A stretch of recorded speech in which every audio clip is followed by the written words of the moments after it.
Greetings, exiles. So this will be the first episode of some series that I'm planning to record, and I named the series Farm With Me. And the first episode will be with a slow start because I will be explaining what I'm planning to do. In each series I will start off with the atlas tree that I'm planning to run, and then I will jump right into maps and then start explaining what's going on and what's the reasoning behind that farm strategy. But this one will start a little bit slow, and let's see the atlas tree here.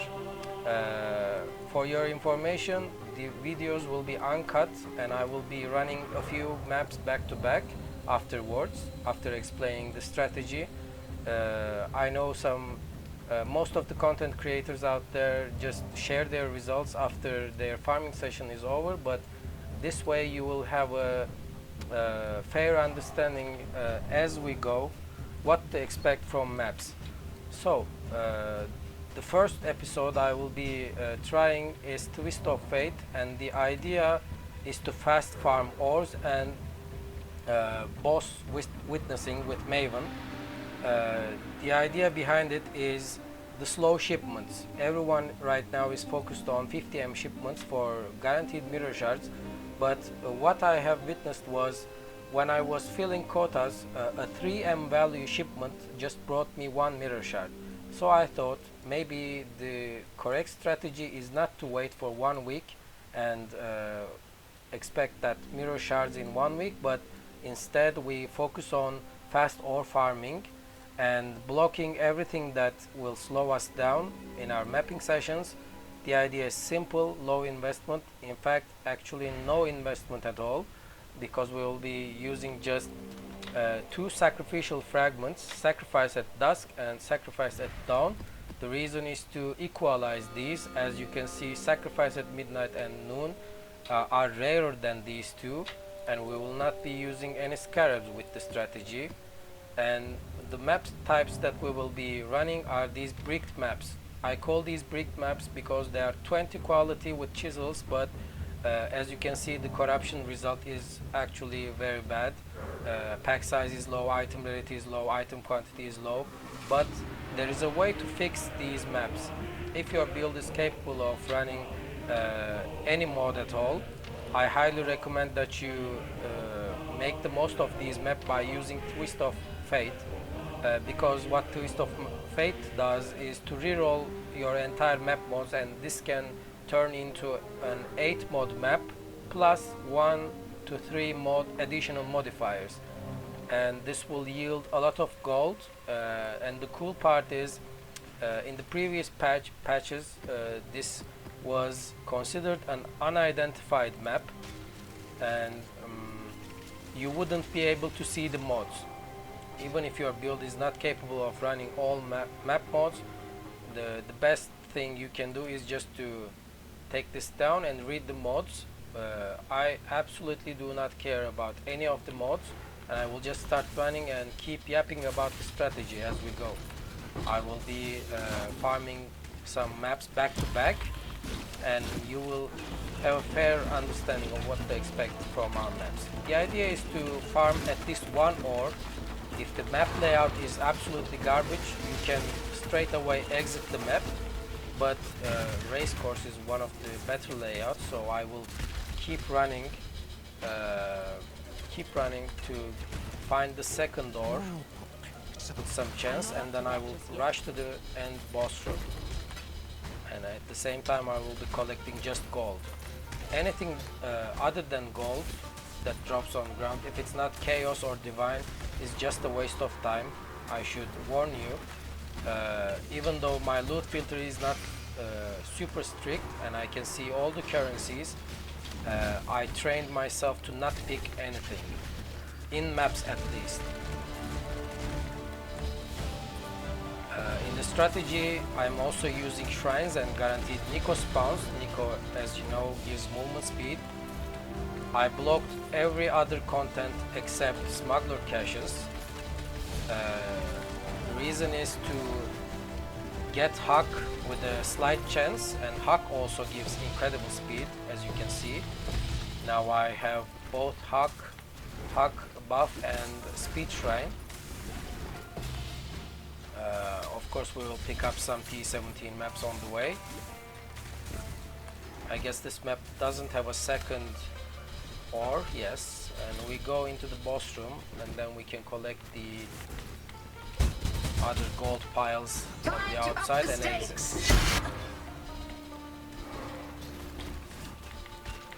Let's see if we have some valuable uniques to dust as well.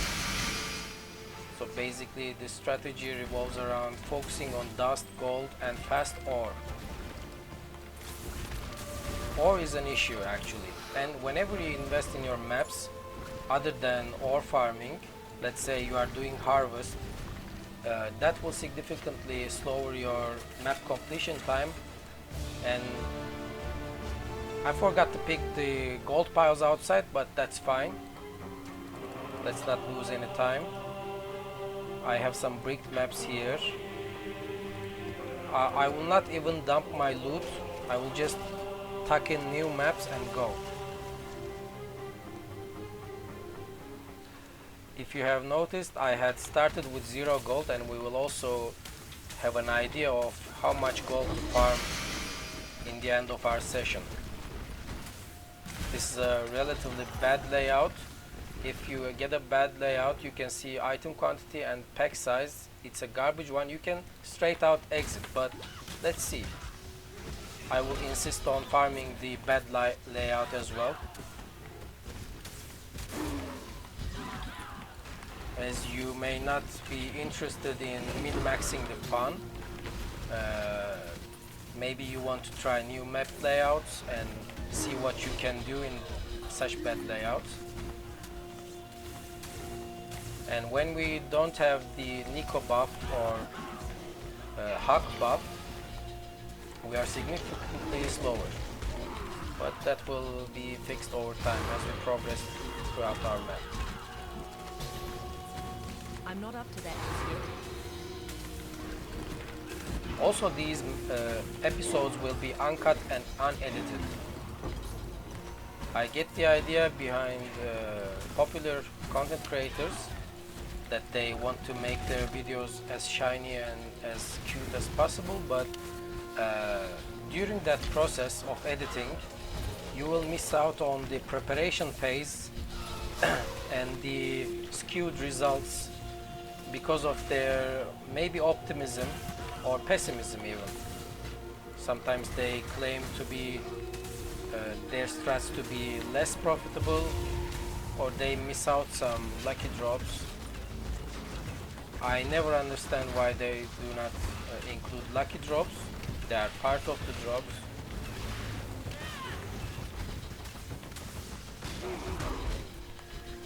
This is a bad map. I won't be continuing. Oh, here's the boss room. This is the boss room. And I almost didn't finish the ore farming. With my shipments, the current status is I am gated by the orichalcum ore, sadly, because they are not as rare as verisium and bismuth, and since my mining is upgraded to max level, I encounter orichalcum and crimson ore way less. And when your ports require orichalcum or crimson, that's when you have a bottleneck. Let's get another map. This is our third map, and we are already at 29k gold. But keep in mind the pack sizes in these maps were absolute trash.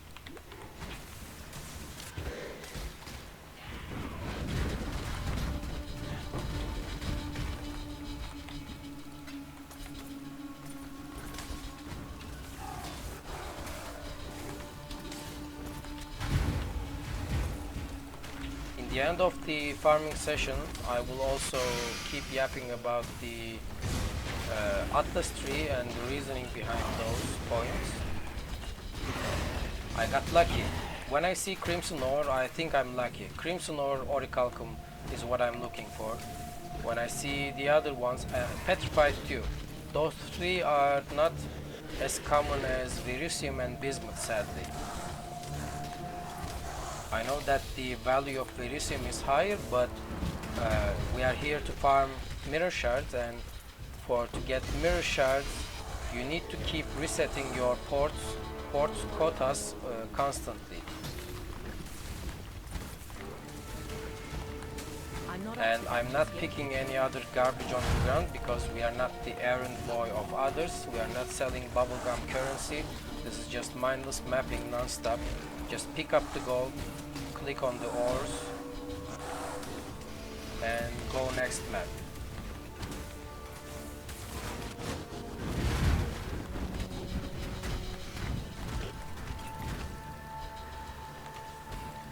Wait a minute, Midnight Blade. Oh, this is fairly good dust. And also uniques. The map boss for this one is a long one, but I will insist on completing this map.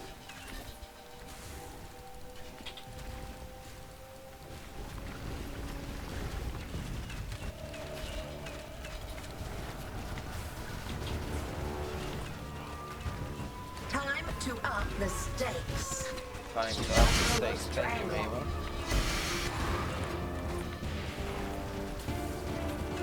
Twin terrors.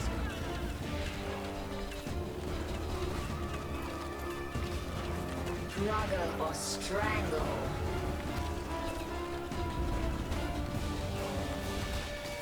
The void protects its children. Struggle or strangle. As you can see, the phasing bosses are really a pain in the ass. A veil of safety and security. Sorry about that. So, if you are familiar with map layouts and what type of bosses they have, you may skip the boss fights entirely and go next map.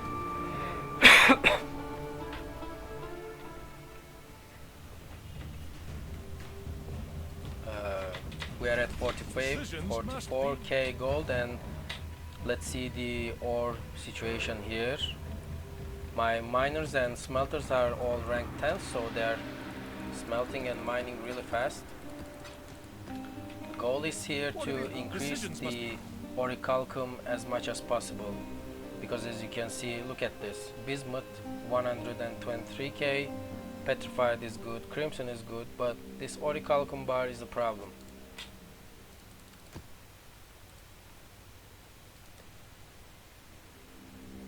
Maps. This is a quiet mess here. Go next.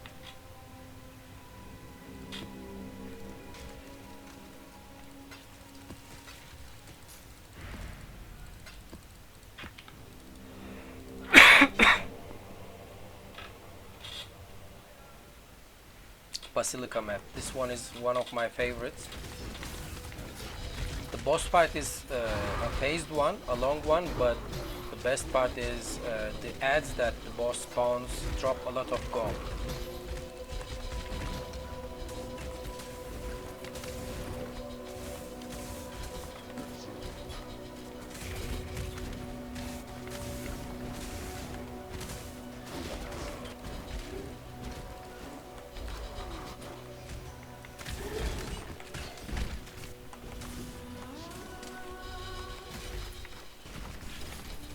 Same time with these smuggler caches, also I'm farming some blueprints because I'm a heist enjoyer, and you may hate heist, but I will have some videos upcoming about heisting as well.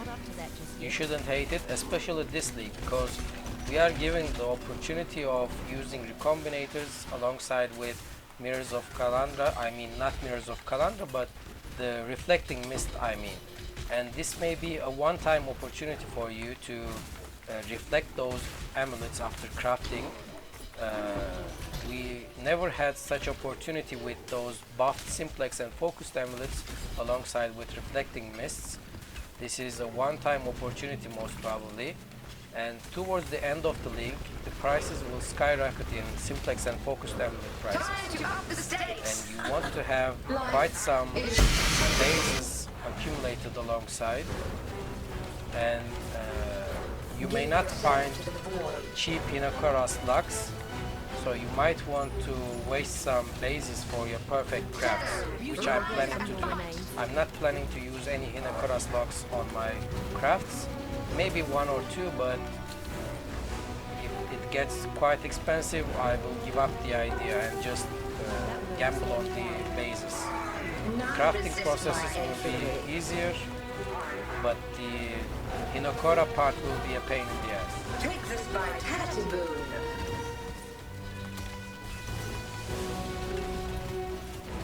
The good part about blocking all the other mechanics, except heist notable, is that you are also blocking the other scarab drops, which is ultimatum, harvest, expedition, and this increases your odds of getting those Life is so more brutal. expensive ambush scarabs. I am aware that I have showed you little time on my Atlas tree, but I will elaborate about the Atlas tree in the end of the video even more.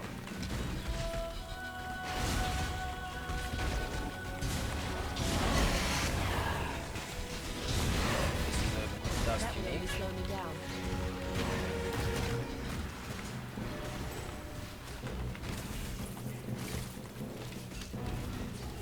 I really don't enjoy dumping all my inventory into tabs after each map session. I think it's tedious and time consuming.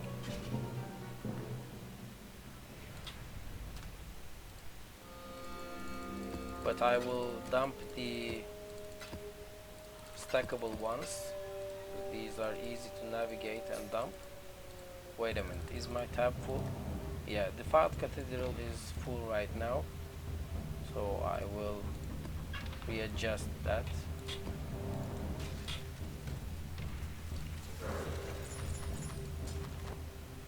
Maybe I should visit King's March as well, as my smelters, not smelters, disenchanters must have completed most of the garbage disenchanting. Let's dump We're these always in out. here. It's you. This one. And will make also great dust. send some small shipments to You should check out local. force the encounter of the boss fight, because boss fight also provides you with quite some gold. One of my shippers, one of my sailors decided to leave the ship.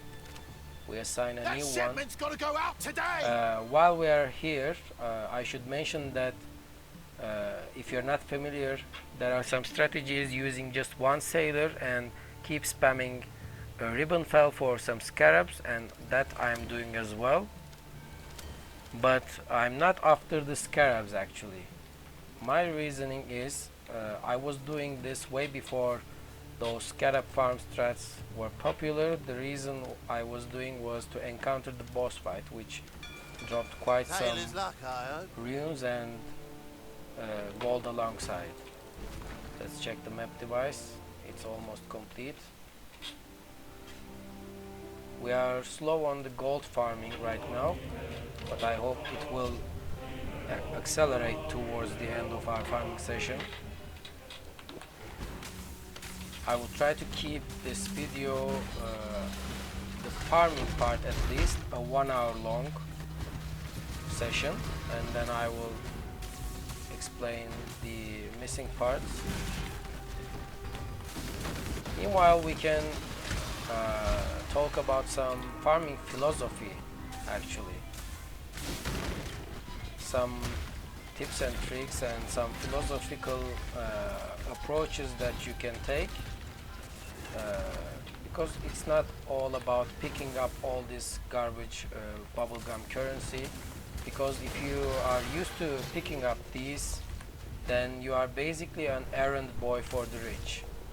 They are lazy, they have strict loot filters, and they actually need those bubblegum currencies, but they dislike picking them up, and you are doing them a favor when you sell them over 1000 alteration orbs for one divine. I personally do not care about the prices of what the market going rate is. I am never going to sell my alteration orbs 1k plus alteration orbs for one divine. I rather use those alterations in my crafting processes. There are multiple ways that you can utilize those alteration orbs. For instance, you can craft magical jewels, you can craft flasks, cluster jewels. Rogue equipment also goes for quite nice money.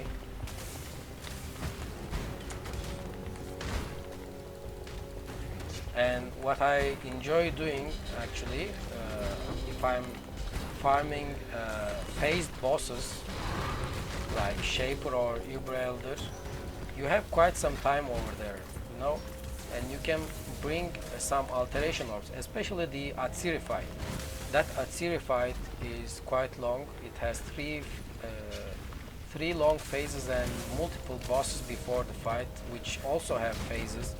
And you can actually bring some crafting materials alongside with you, and during your waiting time, as they keep their animation going on, you can craft some magic jewels in the process, prepare some crafting bases for you.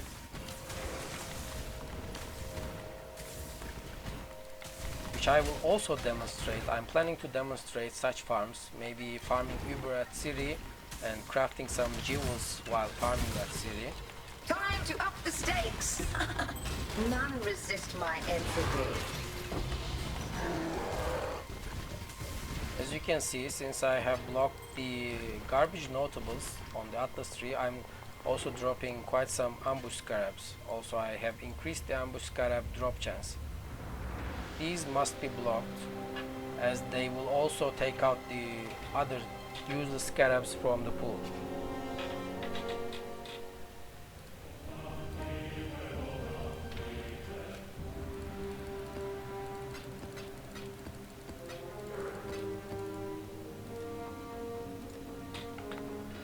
Let's see how long has it been.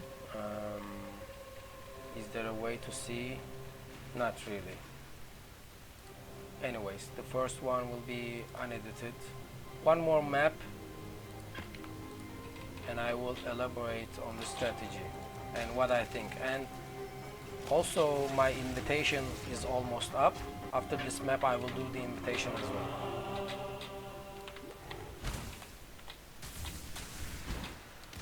What is this?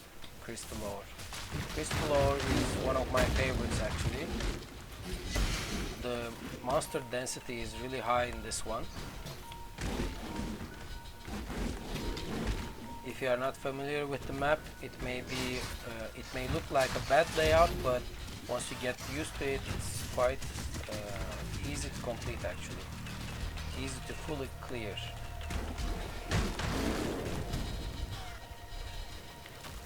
Nice, orichalcum ore. When I find orichalcum ore, I am really happy actually. Because I am sick and tired of getting bismuth and beryllium, although they are quite valuable for ports and what the outcome of loot they bring. I still am gated by orichalcum ore at the moment. And it seems like a trend right here. We will always be gated by low quality ores.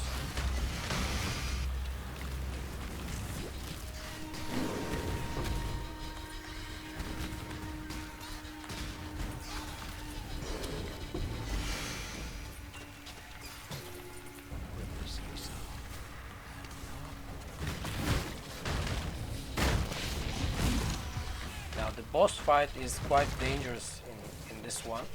They are quite hard.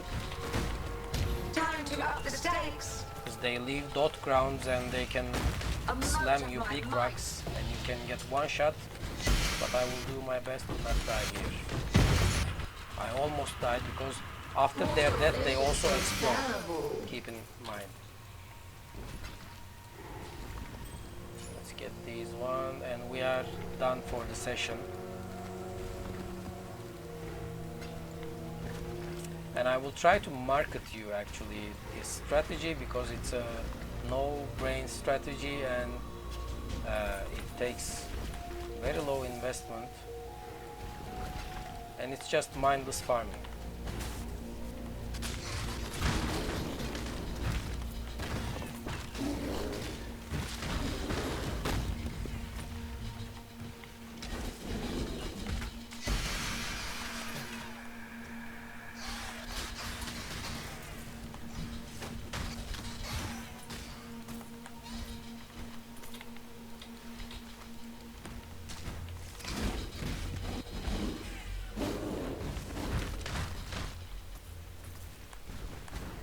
Got some quiet gold here, and we are almost done. Okay, I can exit the map, it's almost done.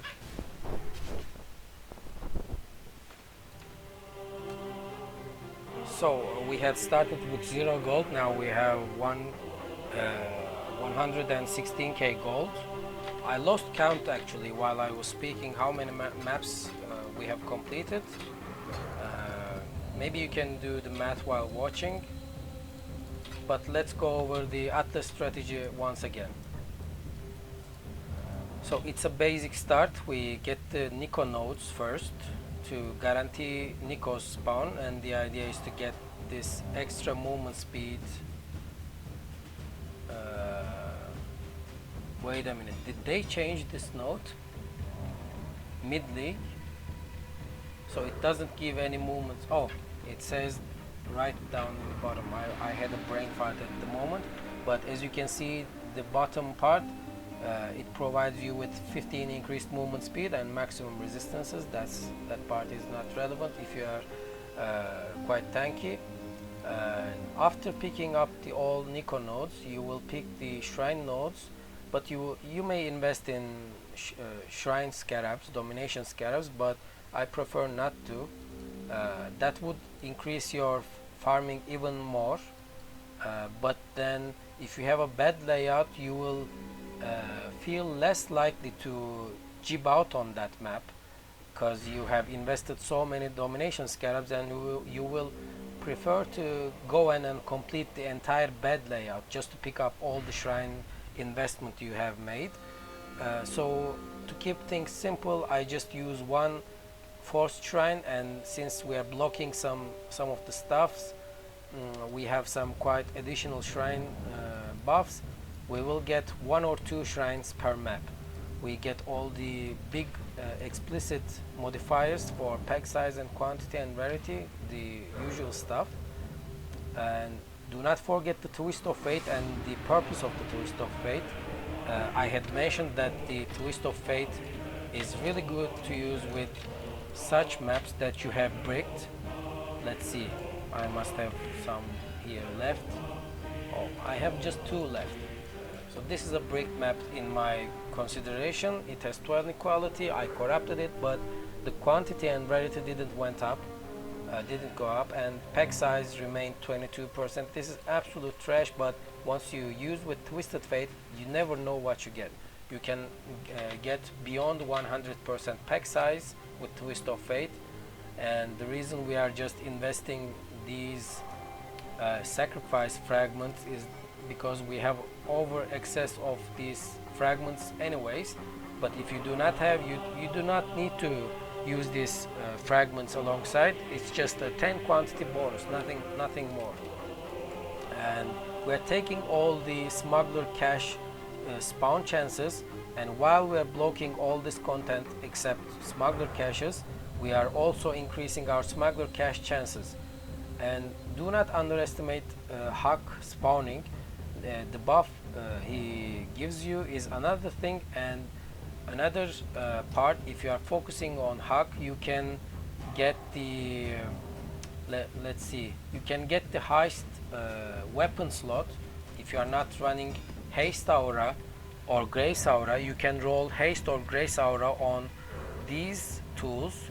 They need to be level 75 item level minimum, but at the same time the arrowheads must have the line requires level 2 or 3 maximum. you cannot use precise arrowheads or the level 4 ones. You can easily craft these with let's see, so if you are, most people are lightning strike, I guess, so you can easily craft this to have a level 15 haste mode on it if you are not running haste. Let's type in here lightning modifier. So you are forcing a lightning modifier on it, but at the same time you are rolling the suffixes. The mod can appear on the suffixes. I know that it doesn't have a lightning tag, but if you are a lightning strike guy, this will be a quite bonus for you, and you can keep spamming lightning mode until you get grace, level 15 grace. Let's say you don't have the grace skill. This is a quite tankiness buff for you. If you give this to Huck, it will have permanent grace aura with you alongside the map after his spawn. But I know that the haste aura goes for a lot more divines. These go for from 1 to 4 divines depending on the time you're trying to sell these. So let's roll till we get level 15 haste.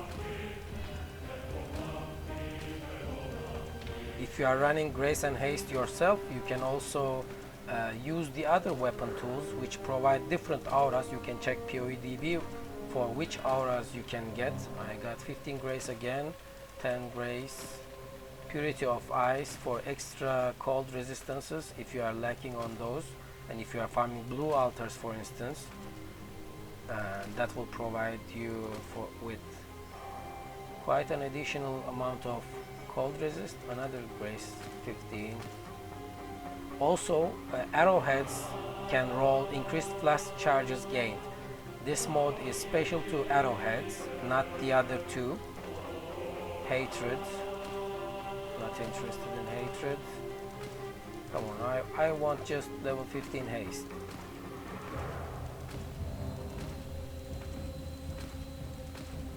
Level 10 haste. Flash charges was really decent on that one, but I want the aura. Since we are rolling these with blue life force, that's not an issue. I think it's the cheapest right now. Grace again, hatred, level 10 haste. I swear this isn't that hard to hit, but for this video it takes some time for some reason. I'm not on the streamer client, I guess. But we will hit it eventually. Hatred. Now, perfect. Level 15 haste with tier 4 lightning damage. The light damage is not that good. We have an open suffix. We can gamble. I guess the flash charges was a suffix. I'm not sure, but I will slam an exile just for funsies.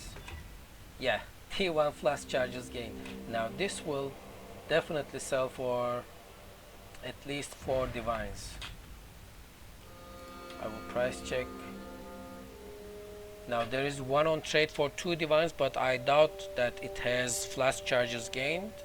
So I will just dump this here and price it for divines. Let's see. Maybe while I'm shooting the video, someone will whisper. I don't know. Let's continue with the Atlas. So we want Huck, like I said. The reason is to get movement speed, but the other bonus is to farm blueprints. I highly recommend, and after watching my upcoming videos you will want to run blueprints as well. The idea is this league 3.25 is a league to farm these bases, focused and simplex and helical rings. They go crazy like candy. People are buying them constantly. I managed to sold a helical ring for 50 divines. I think it's worth more than 50 divines, but I didn't care. I just sold it for 50. I could have held it towards the end league, but trust me, towards the end league the prices will skyrocket and people will want to farm those, will craft those and use reflecting mists on it, and they will deter from using Hinokoros locks because it will be a quite expensive process, and the best way to do is just run your own heists and get those bases ready to the end league. The regular stuff, just get the explicit modifiers. Is there anything I'm missing? Since we're farming Maven invitations, the reason I'm not picking blue altars is altar clicking also slows you down. You read the mods. If you get a good mod, you want to go and finish all the monsters in the map. That's not the way to go if you're planning to farm ore. The main purpose was to farm ore and make the most of our bricked maps with Twist of Fate.